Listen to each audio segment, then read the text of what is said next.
오늘 하나님 말씀은 신약 성경 마태복음 제21장입니다. 마태복음 21장 21절부터 22절에 있는 말씀까지입니다.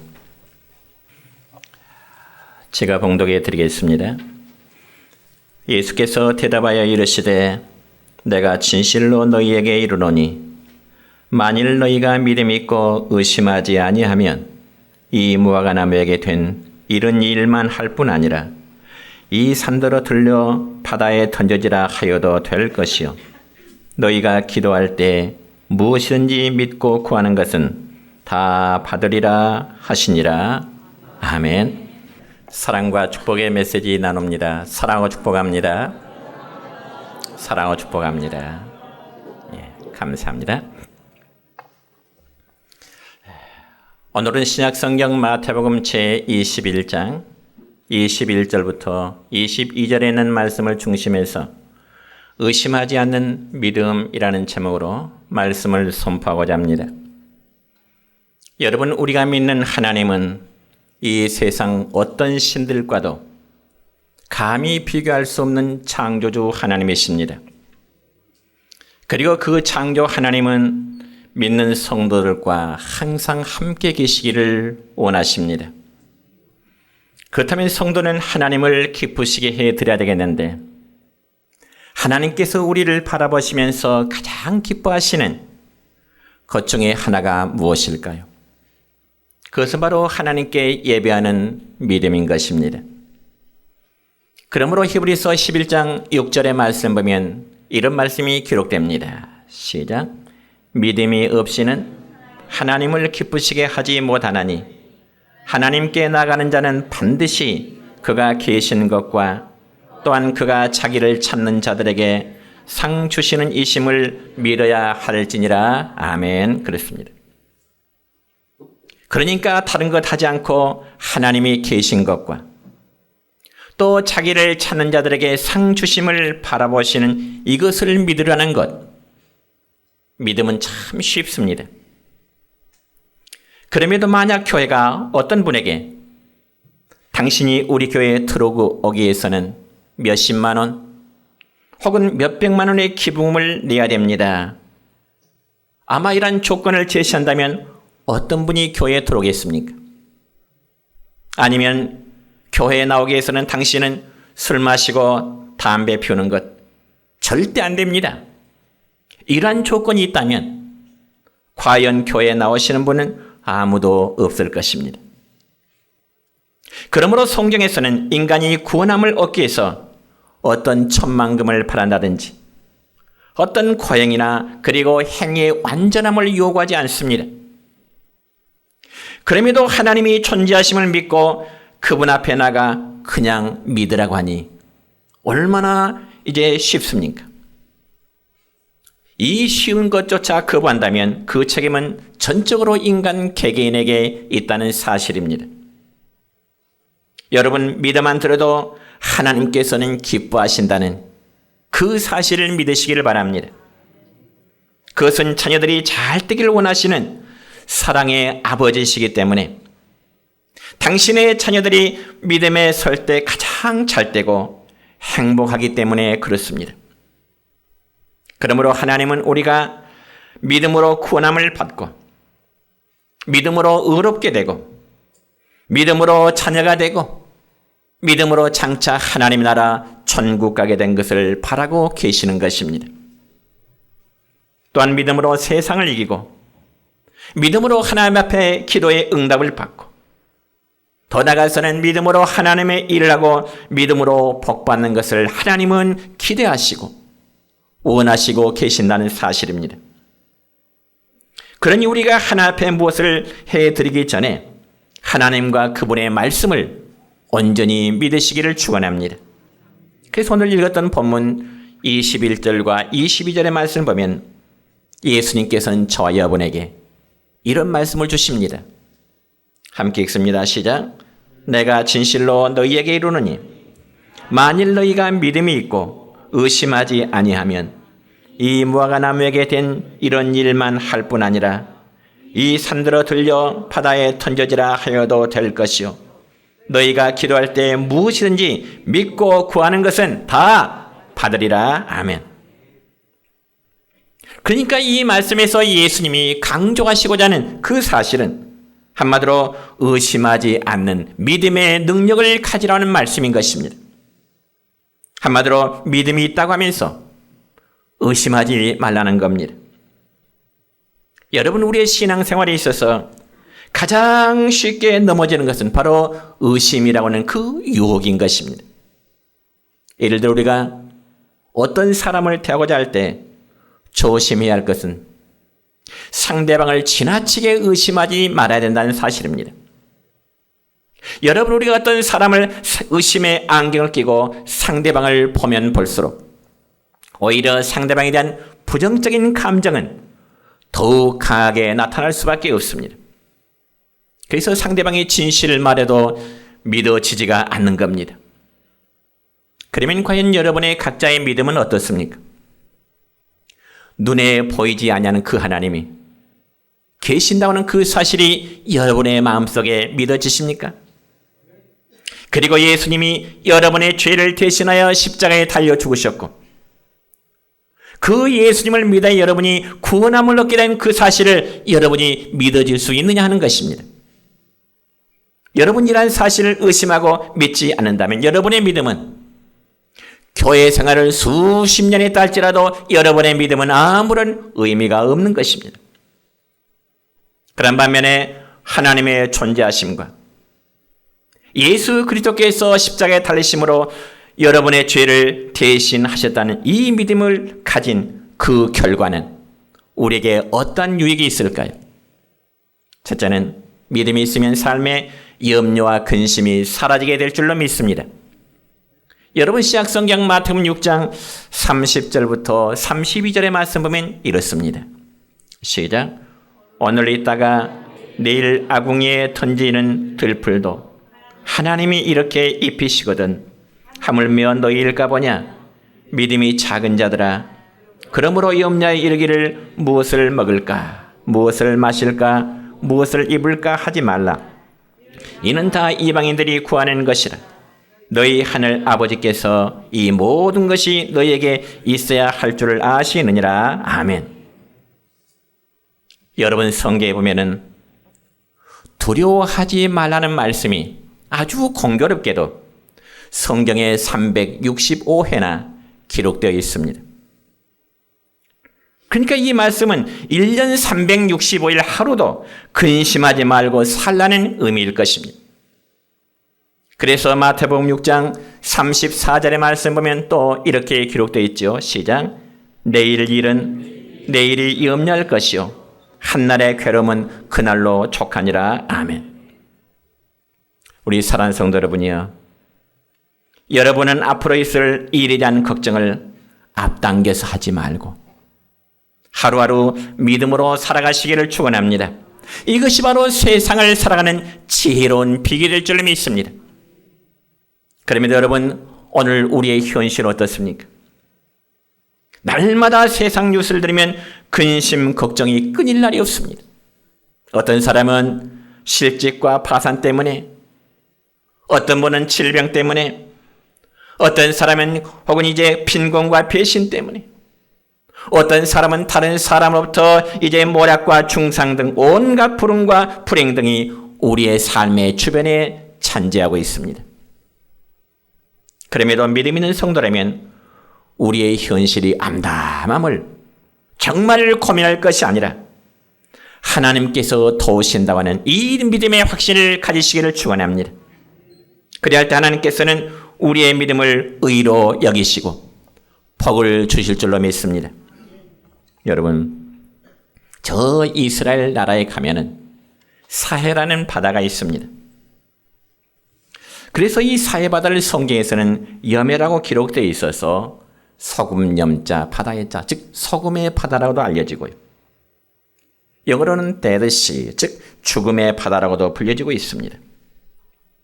왜냐하면 이 사해 바다의 염도는 약 32%나 됩니다. 그러니까 여러분, 일반 바닷물의 염도가 약간의 차이점이 있지만 보통 바다의 염도가 3.5%입니다. 근데 이 사해바다는 염도가 32%나 되니까 약 10배 정도나 짜잖아요. 그러다 보니 바닷속의 생물이란 전혀 살 수가 없습니다. 그리고 워낙 염도가 높아서 전혀 수영을 하지 못하는 사람도 그 사해바다에 들어가면 자동적으로 둥둥 뜨게 됩니다. 가라앉지가 않아요. 저 역시도 과거 성지순례를 할 때 직접 사해바다에 들어가서 그런 체험을 해본 적이 있습니다. 그런데 여러분, 그 사해바다에 들어갈 때는 반드시 지켜야 될 하나의 원칙이 있습니다. 그게 무엇인가 하니 물을 믿고 평안히 들어 누우라는 것입니다. 물을 믿고 사해바다 위에 그냥 들어 누우라는 겁니다. 그렇지 않고 물을 못 믿고 당황한다든지 혹은 움직이면요, 그 짠물이 눈에 들어간다든지 혹은 입가에 튀기면 아주 써서 견딜 수 없는 고통이 있습니다. 그래서 가이드가 강조하는 바는 여러분이 수영을 전혀 못할지라도 여러분의 몸을 사해바다의 물에 한번 맡기세요. 전혀 수영을 안 해본 사람도 사해바다 물에 그대로 한번 들어 누워보세요. 마치 잠자리에 누우듯이 그냥 물 위에 누우라는 것입니다. 그러면 실제로 물 위에 그대로 누워진 상태가 됩니다. 가라앉지가 않아요. 그럼에도 불안해서 결국 눕지 못하고 발만 담그고 나오는 그런 분들을 본 적이 있습니다. 여러분, 그와 마찬가지로 우리가 인생을 살아감에 있어서도 삶의 규칙이 있습니다. 그 삶의 규칙이란 인생의 동반자이신 하나님을 믿음으로 살아가는 것입니다. 그리할 때 삶의 평안함이 우리 각자의 여러분의 삶에 임하게 될 줄로 믿습니다. 여러분, 경기도 용인 에버랜드는 그 사파리라는 것이 있죠.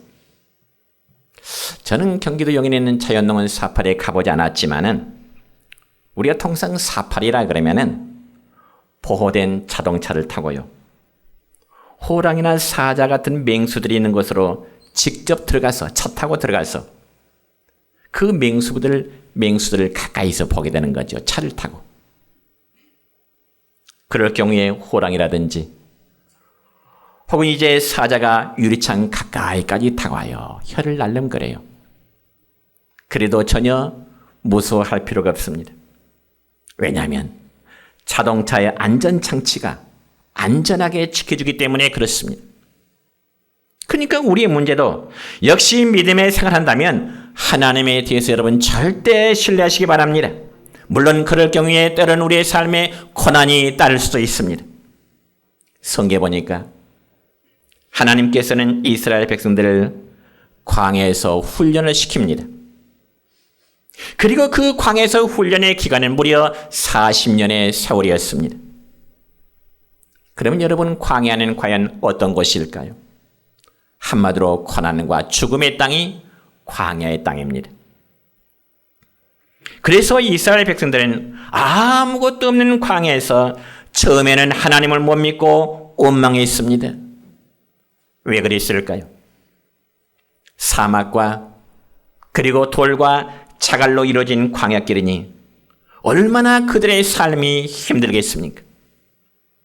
그래서 무더위 속에 마실 만한 어떤 물이 풍족한 것도 아니고요, 또한 한 곳에 오래 머물러 고정된 생활을 한 것도 역시 아닙니다. 그러니 광야 생활을 하던 이스라엘 백성들은 얼마든지 불평을 할 수밖에 없는 그러한 조건 속에서 그들은 광야 40년의 생활을 하나 앞에 훈련받은 기간이 된 것이죠. 그럼에도 하나님은 그들을 광야의 고난 속에서도 이스라엘 백성들을 젖과 꿀이 흐르는 약속의 땅으로 인도해 주십니다. 무엇 때문일까요? 그것은 바로 하나님에 대한 절대적인 믿음을 갖도록 하기 위해서. 하나님은 그의 백성들의 조상인 아브라함을 통해서 약속하셨던 그 신실한 약속을 이루셨다는 사실을 그의 백성들로 하여금 믿도록 하기 위함인 것입니다. 여러분, 신약성경 9장의 말씀을 보면 예수님께서는 제자들에게 하나님에 대한 믿음을 훈련을 위해서 전도 훈련을 보내시면서 이런 말씀하십니다. 누가복음 9장 3절과 4절의 말씀입니다. 시작. 여행을 위하여 아무것도 가지지 말라. 지팡이나 배낭이나 양식이나 돈이나 두 벌 옷을 가지지 말며 어느 집에 들어가든지 거기서 머물다가 거기서 떠나라. 아멘. 자, 여러분 생각해 보세요. 예수님은 전도여행을 떠난 제자들에게 아무것도 가지 말고 그냥 맨몸으로 떠나라. 이게 말이 된가요? 여러분, 예수님이 사랑하는 제자들에게 전도여행을 보내시면서 그래도 가장 기본적으로 먹을 수 있고 잘 수 있는 그런 준비가 되어야 되지 않겠습니까? 그럼에도 주님은 제자들을 전도에 파송 보내시면서 너희들이 배낭이나 양식이나 돈을 절대로 가지지 말고 맨몸으로 가라. 그렇게 말씀하십니다. 그럼 왜 주님께서 제자들에게 맨몸으로 그 전도를 파송시킬까요?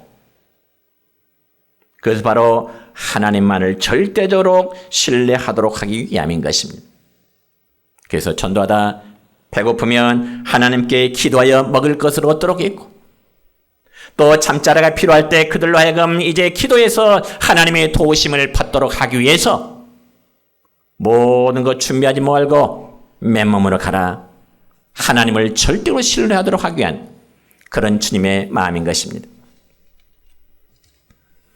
여러분, 하나님을 향한 참 믿음이 있으면 우리의 삶의 염려와 근심을 갖게 되지 않음을 믿으시기 바랍니다. 그래서 성경에 보니까요, 하나님께 맡기라는 말씀이 몇 군데 나오네요. 먼저 시편 37편 5절의 말씀 보니까 내 길을 여호와께 맡기라. 시편 50편 22절 시작. 내 짐을 여호와께 맡기라. 잠언 16장 2절 시작. 너희 행사를 여호와께 맡기라. 베드로전서 5장 7절 시작. 너희 염려를 다 주께 맡기라. 그렇습니다. 네 길을 여호와께 맡기라. 네 짐을 여호와께 맡기라. 너의 행사를 여호와께 맡기라. 너의 모든 염려를 주께 맡기라. 한마디로 삶의 모든 무거운 짐들을 하나님께 절대로 맡기라는 것입니다. 그러므로 믿음의 사람은 하나님께 모든 것을 맡기는 삶입니다. 그리할 때 우리의 염려와 근심이 떠나게 됨을 믿으시기를 축원합니다.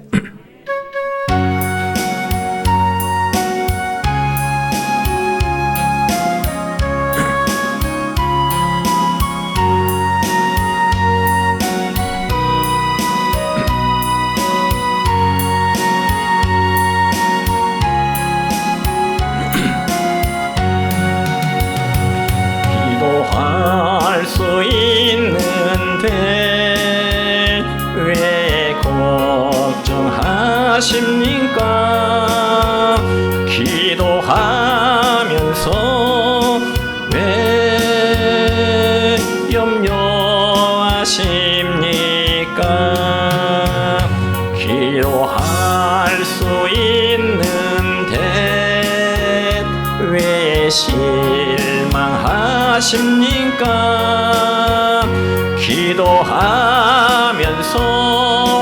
왜 방황하십니까?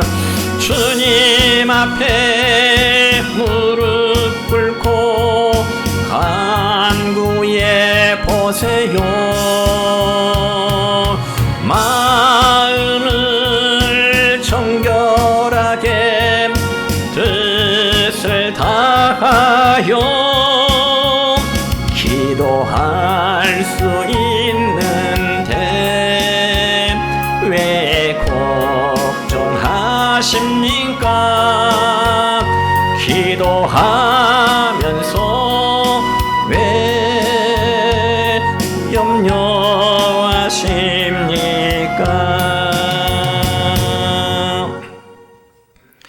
두 번째로 믿음이 있으면 두려움과 불안의 삶도 우리에게 사라질 줄로 믿습니다.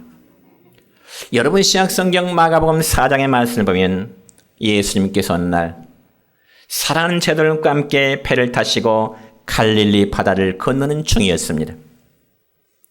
그리고 예수님은 피곤하시어 고물이라고 하는 즉 배 뒤편에 주무시고 계신 겁니다. 그런데 출발할 때는 아주 잔잔한 바다가 가운데만큼 이랬을 때 그 갈릴리 바다가 돌풍으로 바뀌어지게 된 것입니다. 그래서 그 돌풍의 바람으로 인해서 바닷물이 배로 들어와 배의 성경에 보니까 배에 가득하게 되었더라 이렇게 기록되어 있습니다. 그러자 노를 지었던 제자들은 두려움에 휩싸이게 됩니다. 여러분 생각해 보세요. 바닷바람은 거세게 불고요. 물은 배 안에 차오르니 언제 배가 뒤집힐런지 아니면 언제 배가 바다에 가라앉을는지 알 수 없는 참으로 위기의 순간입니다. 그래서 제자들은 두려움 속에 저 배 뒤편에 주무시고 계시는 예수님을 흔들어 깨웁니다. 그러면서 제자들이 예수님에게 뭐라고 말할까요? 마가복음 4장 38절입니다. 시작. 선생님이여 우리가 죽게 된 것을 돌보지 아니하시나이까. 여러분 이 말을 보면 제자들의 마음이 지금 매우 불안하고 매우 두려워하고 있는 상태임을 알 수 있습니다. 그래서 그들이 예수님에게 말하기를 선생님은 지금 이 상황도 모르고 지금 주무시고만 계십니까? 어쩌면 제자들의 입장에서는 예수님에 대해서 불만이 가득한 그런 표현의 말이기도 합니다. 그러면 제자들의 그런 말을 들으신 예수님은 어떠한 반응을 나타내셨을까요? 마가복음 4장 39절입니다. 시작. 예수께서 깨어 바람을 꾸짖으시며 바다더러 이르시되 잠잠하라 고요하라 하시니 바람이 그치고 아주 잔잔하여지더라. 아멘. 그러니까 예수님이 바다와 바람을 꾸짖어 잠잠하게 하셨다고 했는데 이는 창조주로서 자연의 세계까지도 다스리는 능력이신 분이심을 나타내 보이신 것입니다. 그러고 나서 예수님은 제자들에게 너희가 어찌하여 믿음이 없느냐? 주님은 사랑하는 제자들의 믿음이 없음을 책망하십니다. 그러니까 정확히 말하면 제자들은 갑자기 몰아친 바다의 돌풍 때문에 그들이 두려워한 것이 아니라 믿음이 없어서 두려워했던 것입니다. 물론 그 배에는 제자된 자기들만 탄 것이 아니고요. 예수님도 함께 계셨습니다. 그렇다면 예수님이 자기들과 함께 계신다는 사실을 믿었다면 아무리 돌풍이 몰아치고요. 아니 심지어 물이 배 안에 가득 탄다 할지라도 두려워할 필요가 없었던 것입니다. 왜냐하면 능력의 주님이 자기들과 함께 계시기 때문에 그렇습니다. 여러분, 성공에 대한 책을 많이 쓴 미국의 나폴레온 힐이라는 사람이 있는데요. 그 사람은 현대인의 불안과 공포를 7가지로 표현했습니다. 현대인들이 가지고 있는 불안, 공포를 7가지로. 첫째는 가난에 대한 공포. 두 번째는 실패에 대한 공포. 세 번째는 질병에 대한 공포, 불안. 네 번째는 사랑의 상실에 대한 공포. 다섯 번째는 노쇠에 대한 공포. 여섯 번째는 자유 상실에 대한 두려움. 마지막 7번째는 죽음에 대한 공포라 그렇게 표현했습니다. 그렇다면 여러분은 이 7가지의 불안 공포의 조건 속에 몇 가지나 자유롭다고 생각하십니까? 아마 대부분의 사람들이 이러한 불안 조건 속에 몇 가지 정도는 다 가지고 계실 것입니다. 그럼에도 구약성경 이사야 12장 2절의 말씀을 보면 하나님은 우리 성도들에게 이러한 약속의 말씀을 주십니다. 무슨 약속일까요? 시작. 보라, 하나님은 나의 구원이시라. 내가 의리하고 두려움이 없으리니 주 여호와는 나의 힘이시며 나의 노래시며 나의 구원이심이라. 아멘. 주 여호와는 나의 힘이시며 나의 노래시며 나의 구원이라. 또한 이사야 41장 10절의 말씀 보면 이렇습니다. 시작. 두려워하지 말라. 내가 너와 함께함이라. 놀라지 말라. 나는 네 하나님이 됨이라. 내가 너를 굳세게 하리라. 참으로 너를 도와주리라. 참으로 나의 의로운 오른손으로 너를 붙들리라. 아멘. 믿으십니까? 하나님의 이 약속을 믿으십니까? 그러니까 믿음이 있는 성도라면 우리 현실의 삶의 두려움을 갖지 않아야 된다는 것입니다. 왜 그럴까요? 우리가 방금 전에 함께 읽었던 이사야 41장의 말씀처럼 하나님이 우리를 도우시며 그의 오른손으로 저와 여러분의 삶을 붙들고 계시기 때문에 그렇습니다. 여러분 꼭 이 사실을 믿으시기 바랍니다. 하나님의 손은 그의 백성들을 붙들고 계시는 겁니다. 여러분 불안과 두려움은 마귀가 가져다 주는 거예요. 그리고 마음에 의심을 불어넣어서 하나님을 신뢰하지 못하게 하는 불신의 마음을, 그리고 의심의 마음을 이 사탄 마귀는, 그리고 나태의 마음을 우리에게 집어넣은 거예요. 참으로 하나님만을 절대 신뢰하고 믿음에 의심하지 않기를 바랍니다. 마지막 세 번째로 믿음이 있으면 삶의 불행도 저주도 사라지게 될 줄로 믿습니다. 여러분 사람이라면 어느 누구나 자신이 불행함과 저주됨을 원하지 않습니다.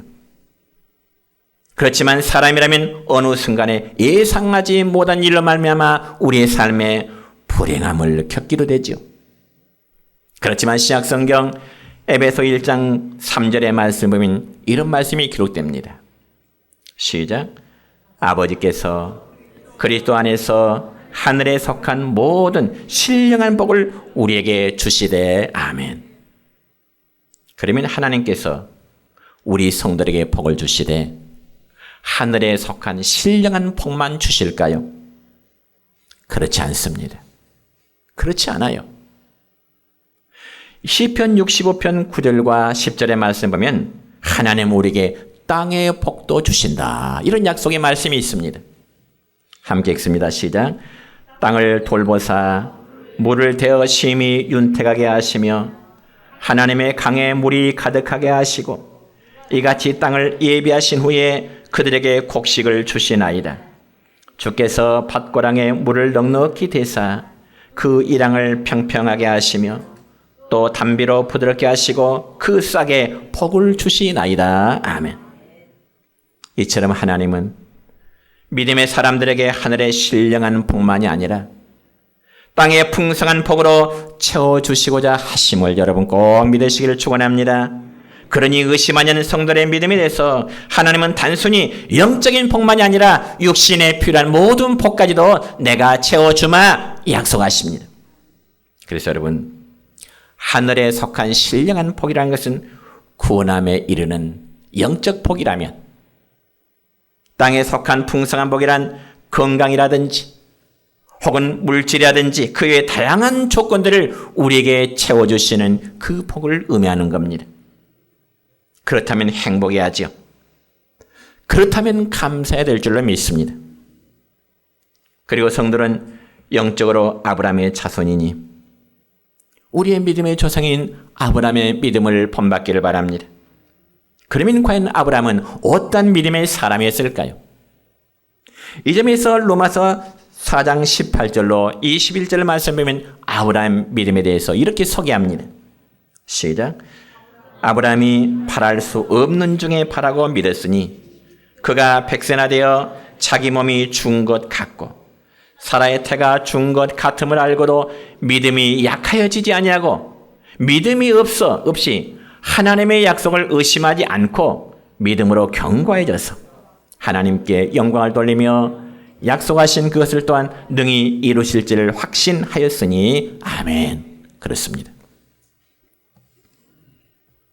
한번 따서 할까요? 믿으면 평안합니다. 믿으면 복이 옵니다. 믿으면 기적이 일어날 줄 믿습니다. 예. 그러니 육신의 눈으로는 정말 웃을 일이 없어도 우리는 하나님만을 바라보고 믿고 웃고 삽시다. 웃고 삽시다. 여러분, 우리가 잘 아는 이야기 가운데 이런 이야기가 있죠. 어느 집에 소금을 파는 큰아들, 그리고 우산을 파는 작은 아들 둔 어머니가 있었습니다. 그런데 그 어머니는 항상 매일매일 걱정 속에 살아요. 그런데 이 어머니 왜 걱정할까요? 큰아들은 소금 장사고 작은 아들은 우산 장사인데 엄마는 항상 근심 걱정해요. 왜냐하면 비가 내리면 큰아들 소금이 안 팔려서 걱정이요. 날씨가 맑으면 작은 아들의 우산이 팔리지 않으니까 걱정입니다. 그러나 여러분, 이 이야기는 생각의 차이에 따라서 현실을 행복하게 할 수도 있고 그렇지 않을 수도 있습니다. 생각의 차이. 다시 말씀드려요, 여러분. 맑은 날에는 둘째 아들의 우산이 안 팔리는 대신에 뭐가 잘 팔려요? 큰아들의 소금이 잘 팔리고, 반대로 날씨가 비 오는 날에는 어때요? 작은 아들의 우산이 잘 팔리니 줄 수밖에 없어요. 그렇습니다. 여러분, 이런 말 있죠. 잘 아는 이야기입니다. 따라서 합시다. 행복에서 웃는 게 아니라 웃다 보니 행복하더라. 동감하십니까? 행복에서 웃는 게 아니라 웃다 보니 행복해지더라는 겁니다. 사랑하는 성도 여러분이요, 믿음의 사람은 이처럼 항상 현실에 감사하며 행복하게 살아가기를 원합니다. 행복은 여러분, 우리의 삶의 행복은 누가 가져다 주는 것이 아니고요, 우리 각자가 현실 속에 만들어가는 것입니다. 저는 지금까지 이제 결혼식 추리하면서 꼭 이 말만은 꼭 당부합니다. 결혼식 하는 신혼부부에게, 부부 여러분, 행복은 다른 사람이 여러분들에게 가져다 주는 것이 아니고 여러분 스스로가 행복을 만들어 가세요. 누구를 추리하든지는 꼭 이 말만큼은 당부합니다. 여러분, 의심 없는 믿음은 우리의 삶이 평안함에 이르게 될 것입니다. 그러니 염려와 근심, 그리고 두려움과 불안, 불행과 저주를 다 던져버리고 하나님 앞에서 가장 평안하고 행복하고 형통한 삶이 이루어지기를 마지막으로 주의 이름으로 축원합니다.